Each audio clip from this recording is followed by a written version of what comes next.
Now, how to kick up into a handstand, which is usually a very difficult part because you need to catch the handstand in a momentum. So often we see handstand entries like that, right? So you see that often in gymnastics, where it makes a lot of sense because in gymnastics they use the handstand usually as a transition to tumble, to go into their back flips and so on and so forth. So they actually need momentum to travel through space. But now if you want to kick up in a handstand like that, there is so much momentum, both of your legs, it's a lot of weight, and it's a big journey as well which you make from having however tall you are plus your arms to go down to the floor, bringing your legs up. It's a huge journey your legs need to make. So it is really hard to catch a handstand like that. That's why I like you to have your hands on the ground already. Another reason as well, we figured out how to position our hands, right? So if you do that, your hands, they just get onto the floor anyway, and it's not necessarily the right position. So in this course, I'd like to, whenever you do any handstands, even if you practice by yourself, get used to have your hands on the ground already. I needed to learn that the hard way as well when I started, but I can assure you it will help you in the long term. So you're going to place your hands onto the ground already.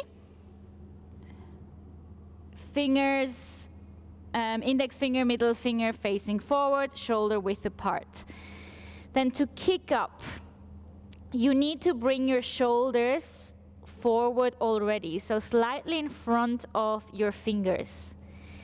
And then you keep that push in the shoulder throughout the whole movement. So shoulders towards the ground.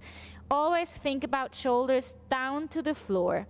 Keeping that push, rounding your spine slightly, lean forward. And you never want to fall over in a handstand. You rather under kick than over kick. So shifting the weight into your fingers, and then all you do at the beginning is lift, come back down. One leg up, come back down. So you stay in that scissor position. Kicking up, coming back down. And you don't want to bring your legs together straight away. You want to maintain that scissor position until you can actually feel balance in your hands. Placing the hands down, lean forward, kick, coming back down. And then maybe I kick enough so I can actually feel, oh, yeah, I feel balanced. Slowly, slowly, I bring my legs together. And then I come back down again. So what I mean by over kicking, you don't want to kick and fall over. If that happens, you're not building any strength, you don't build any awareness into your shoulders. So every time when you kick up, and even if you can't go all the way up, you're creating new muscle memory in the shoulders, and you're getting stronger in the shoulders. Lean forward, kick, slowly bringing legs together. So we can practice this one against the wall as well. And even though when you kick up into your hands, and you will always use one leg, just the leg which is more natural for you and which is easier for you. But for the sake of that wall drill, I'd like you to switch legs. It might be very unfamiliar,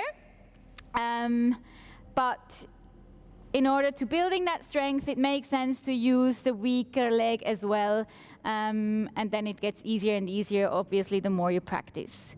So for this drill, you're going to place the hands onto the ground again, but not too close to the wall.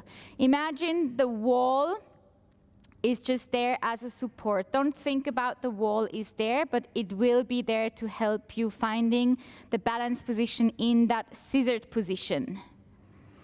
So place the hands, I don't know, maybe half a meter to a meter away from the wall, depending a little bit how tall you are.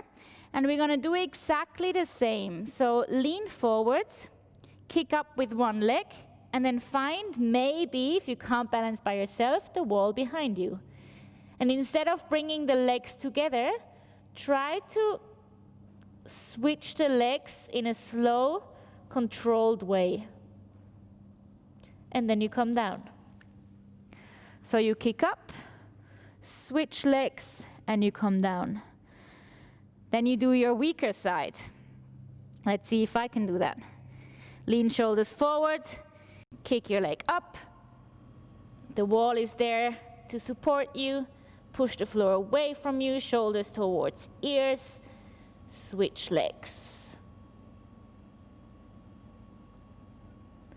Lower down. So this exercise will help you eventually going into your freestanding kick-ups. Whenever you do freestanding, I can't say it enough, don't try to just bring your legs together. Find the scissor position first, because the scissor position, you can use the levers of your legs to find balance first. It is way harder to balance in a straight handstand because the levers are so long. Once your legs are split, the levers are going to the side and it's easier to find balance.